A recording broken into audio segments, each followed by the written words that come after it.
Şamda Yezid deyir, çağırdı İmam Səccad əleyhissalamı, dedi ki, ağa azadsız.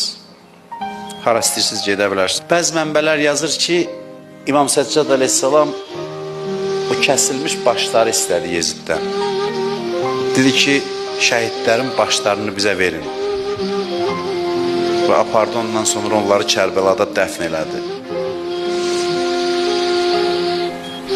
Dedi ki, sizə bir xoş əxlaq, yumuşaq rəftar olan adamlar təyin edirəm, Yezid dedi.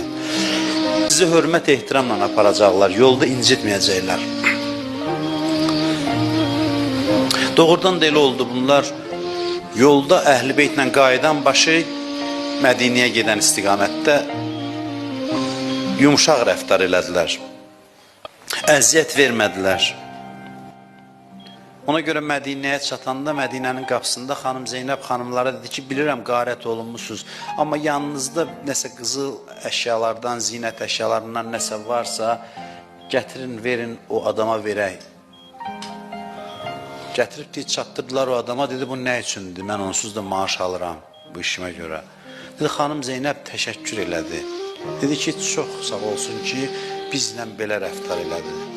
Yazırlar ki, o Yezidin məmuru idi, düşdü atından yerə, yerdən torpağı götürüb başına tökürdü ki, ilahi, bu nə ailədir, biz kimləri öldürmüşük, bu necə şərafətli bir nəsildir, şərafətli bir ailədir.